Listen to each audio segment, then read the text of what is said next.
The workshop in Totally Accurate Battle Simulator is the gift that keeps on giving. Because you guys find unique ways to hack things and put them in the workshop for me to play with. Like this monstrosity that you look at and you're like, what is this? This makes no sense. But when we go above, you see that it is the Avengers helicarrier. Oh, we've got more than just this guy. Stick around. Many of our units are Star Wars themed today. These are Sith droids. You got a tiny little Sith droid, and then you've got a really big Sith droid. These are just a couple of the units I have to show you today. Many of them are amazing. The Sith droids, I think actually we may have seen these ones before, but because I'm showing you so many Star Wars creative things, I wanted to do these again to watch them destroy some more squires, because that's what this game is all about. It's not even fair.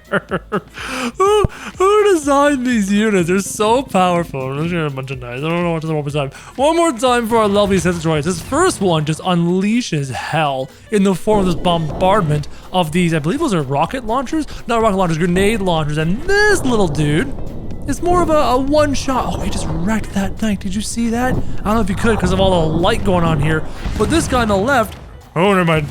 Oh, this big one keeps bombarding. He's a little bit too strong. One last test. I want to throw like kind of more powerful things at it. How about some Mr. Deaths? How about some more Mr. Deaths? I have a funny feeling that this is going to be hilarious. Mr. Death versus the Sith droids. And here goes the chain reaction. I love this game, man. Before I show you the rest of the new Star Wars units, this is the Green Goblin, including his hovercraft thing that he flies on. I was gonna make my own Green Goblin, right? Design my own Green Goblin for my Marvel Universe faction, but I went looking for one and I found somebody who hacked in this flight hovercraft thing that he goes on. I can't remember what it was called. There's a name. It has a specific name and I can't recall it. So this is the Green Goblin. I think a little bit too much purple for my liking. I would have made it a bit more green. That's just me. I didn't design this, but I wanted to see how well he flies around on his little flight thing versus a bunch of squires. Poor squires get wrecked. He throws pumpkins. Please explode. I was hoping those pumpkins would explode, but they're actually just the pumpkins from the catapults. But it makes sense because in the movies and the comics and stuff, he throws pumpkin bombs and they do kind of explode on impact, which makes a lot of sense. So it's actually a very good choice. Personally, I would not have thought of that. I would have gone with, oh, that's a lot of damage. Is this a little extra? Yeah, I think it's a little extra. Personally, I would have gone with like regular bombs, and my brain would be like, all right, throw a bomb, it lands, it explodes. But going with the pumpkins makes a boatload of sense as they decimate all of these hobbits. So good. Now we're gonna move on to some of the new Star Wars inspired units. This one's called the Droid Tank, and this reminds me, it's incorrectly colored, I think, but it reminds me of the tanks you saw in Star Wars Episode 1 when the droid tanks were bombarding the shield of the Gungans. And if it was just a sand color, it would make more sense to me, unless this is drawn inspiration from something else, but it gives me that kind of a feel. You can actually see our unit over here. Can I get inside and say, hi? Oh, there's a person riding this unit. There's a unit riding the unit. There's a skeleton with a gas mask riding this guy. Let's see what the droid tank can do against a bunch of squires. Oh yeah, there we go. Fire those rockets. Yeah, now we're talking. Tank rounds. Makes a lot of sense. Wait for it. Wait for it.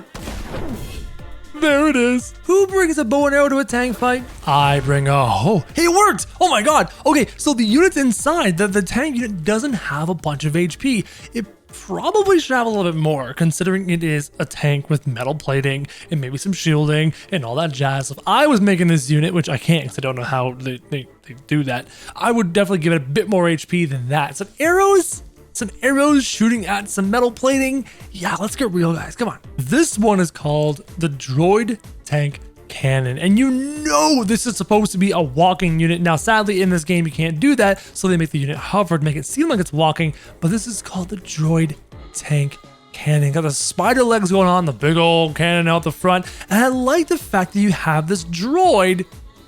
Oh, that's how they did it. So it seems like the droid is off to the side. He's riding the cannon. He's actually going to take a shot from it, looking into his display here. But the display is actually the back of the head of a unit he's riding. So they colored the unit the same color as the ship to make it seem like it's just part of something you ride. Like, this is the seat you ride to drive this artillery. So maybe it's not a tank. Maybe it's more like artillery, because in a tank you actually sit inside of it, but in artillery you operate it from the outside. So this could be a giant piece of artillery versus squires.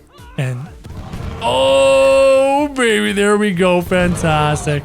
And it still has the big tank shot as well, which is really, really cool. But sadly, it's the unit he's riding that shoots, but logically, you're bound by the rules of this game, and that's how it goes. The fact that they can still design this thing is phenomenal.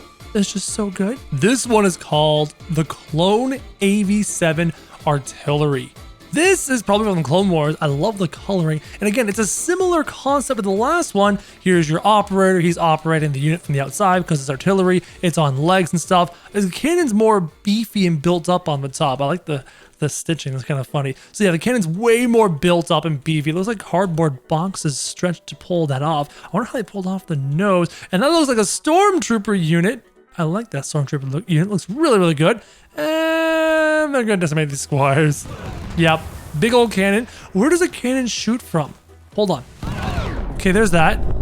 So the cannon actually shoots, I'm guessing the unit he's riding in his right hand. If I had to guess, is there a cannon here? I don't see a cannon in here.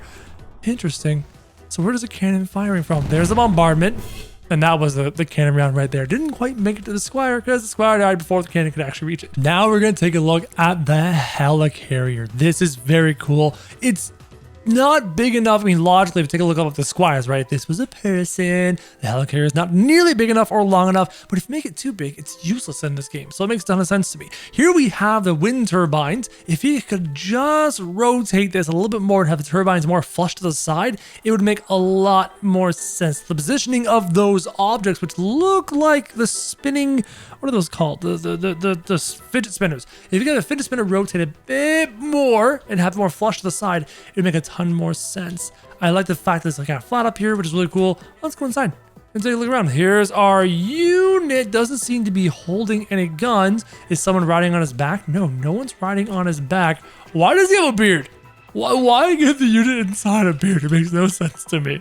I wonder what this thing's going to shoot. Let's let the helicarrier do its job, glitching out because, again, you're limited by technology. What's it firing? What is that? It's like pellet shot. And there's, okay, so this makes a lot of sense to me. So it's probably using the Dark Peasant throw, which gives it all that shot. As if you remember from the movie, I thought it was Winter Soldier. From Winter Soldier, they had a whole bunch of guns beneath it that would fire over and over in a railgun fashion really, really quickly. So using this weapon and this combo to represent that makes a ton of sense. So we have all of the units we summoned today, including the Death Star. I have not forgotten it. It just seems to be fitting here with all these other Star Wars mechanical units to include the Death Star. I want to know who's going to survive. Like, what is the most powerful one? Who has the most HP? And don't forget, inside the Death Star, somewhere in here is Darth Vader. Anyone seen Darth Vader? Mr. Vader? There he is. Darth Vader with a dude in his back. I didn't know that was a thing. Let's see who survives this insane fight. Here comes the pumpkin bomb. Here comes, oh, look at that bombardment. Look at that bombardment. Oh, dude. Units got wrecked in that exchange. Which ones are the most powerful? Which ones have the most HP? So far, it seems like the big droids are doing a really good job. The helicarriers seem to still be alive. The Death Stars are still alive. The big droids, oh no, back to that, big droid just died. Helicarrier still going. Red victory. Defeated blue team. So was it the Death Star that survived? Was there a Darth Vader that lived in all of this? These units are really, really cool.